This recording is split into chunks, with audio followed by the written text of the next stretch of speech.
Hello and welcome back to Excel Academy's YouTube channel. We are presenting the current affairs update for 3rd June 2020. Before we proceed ahead, let me just remind you that our live classes are on the Excel Academy's YouTube channel, and tomorrow we have a live session on current affairs update, and day after we have a live class on business communication at 6 p.m. and day after, that is on Sunday, we have a class on legal aptitude by Alok sir.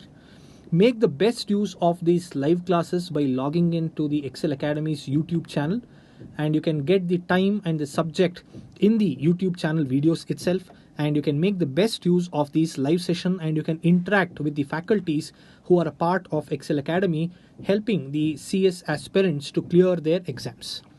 Right, let me just begin with the first news bit for the day. There are 3 news bits here, very interesting. Will get growth back, reforms on track, says Prime Minister. Now, we know that India or across the world there is recession, there is economic slump, and the economic activities are slowing down or they have slowed down. Now, it is not only about the reforms, it is also about giving that confidence to the people. That is very important.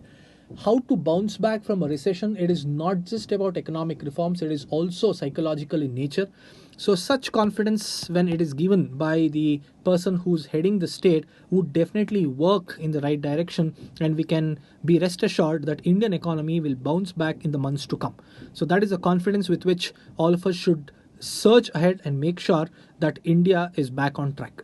Right. There are talks going on between India and China on LAC. Now, what is this LAC all about? LAC is line of actual control.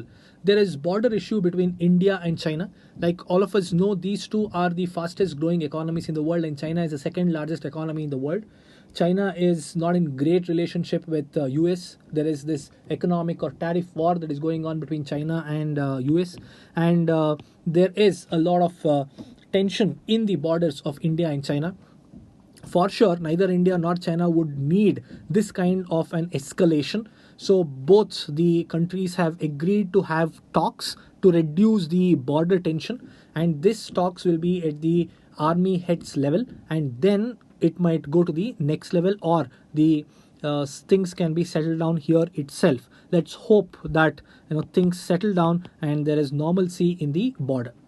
There is another news bit which comes from Modi and Trump. Modi and Trump have had a call, and they have discussed about the Indo-China ties, and Modi has expressed his concerns and wished good luck to Trump to solve the problems that are going on in US, especially after the killing of a black man, and that has led to a lot of problems in US, and there is widespread demonstrations, agitation against the government. So all these countries, be it China, be it US, be it India, these are big economies, and they are the drivers of the economy in the world today. And what we see is there are tensions that are prevailing in these countries, and it is time for these countries to come together and solve the tension and make sure that they lead the world in the times of recession. Right, let's go ahead.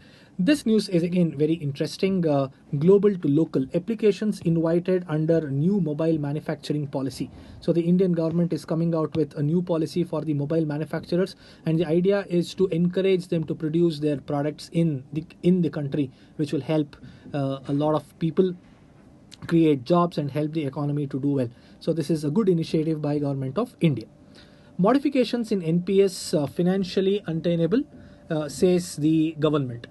Now, there is an application which was sent to the Prime Minister of the country.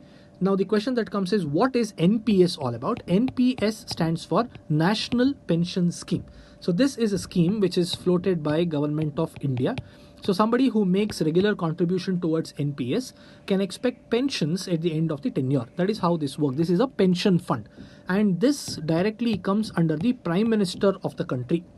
Along with holding the Prime Minister's portfolio, Narendra Modi also holds the pension portfolio with him. So this scheme is directly monitored by the Prime Minister himself. That's the reason an application was sent to the Prime Minister of the country requesting him to bring some modifications in the scheme.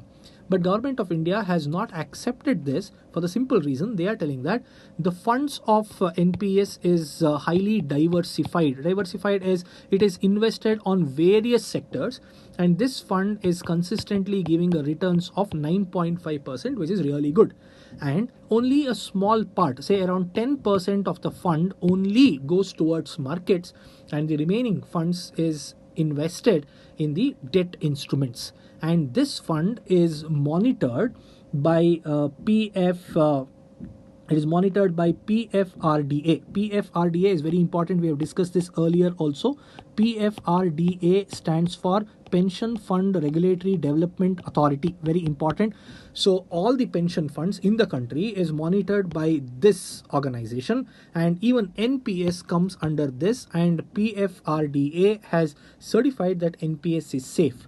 So there are many things to remember in this. We can expect some questions. First one is, what does NPS stand for? NPS stands for National Pension Scheme. And under whom is this portfolio? This portfolio is under the Prime Minister himself. This is a highly diversified fund, and this is monitored by PFRDA, and PFRDA stands for Pension Fund Regulatory Development Authority of India. Important news, lot of takeaways for us. Right, next news bit is again positive in nature. It says big job surge in past 3 weeks. Now this is purely because of MG Narega scheme, that is Mahatma Gandhi National Rural Employment Guarantee Act. This is very, very important. This is helping in the creation of jobs, especially in the rural parts of the country. So this expansion is to be remembered by us. So it stands for Mahatma Gandhi National Rural Employment Guarantee Act. Important. So please remember this. Right. The next news bit is again encouraging. This whole series is very, very nice, very positive. It says that exports help Bajaj Auto begin recovery process. Now, I think 2 days back we had a news which told that Hyundai has started exporting its cars from India, and now we see Bajaj exporting. So these are good things, especially during the times of economic slump. There is another news which says that Britannia has registered a profit of 26%, and the value is 372 crores. Now Britannia comes from a group called the Wadia Group. Now, Wadia, Godrej, Tata, all these are Parsi families which are the front runners when it comes to Indian business. Wadia is a privately held group, and they own the brand Britannia, and Britannia has registered profits of 26%. Really encouraging, very nice news bit we have in this slide. Right. The last news bit for the day, it says that Nifty gains 950 points in 6 sessions and recovers 31% losses since March 23rd. Yesterday I told you markets were up and it was good. And for the third consecutive day, even today the markets are up. I'm just seeing the update now. Nifty is up by 82 points. And Sensex is up by 284 points. So today, yesterday, and the day before yesterday, all 3 days market has gone up. And the reason behind this is the lockdown is almost lifted, and there are only few parts of the country which is still under lockdown. Economic activity is coming back on track, and we can see the cheer in the market. So it is altogether, we get a feeling that India is coming back on track. Economy is gaining momentum, and in the days to come, we can expect India to be back with that good growth rates and helping the country grow. So this was the update for today. Meet you with more updates in the days to come. Good luck and thank you.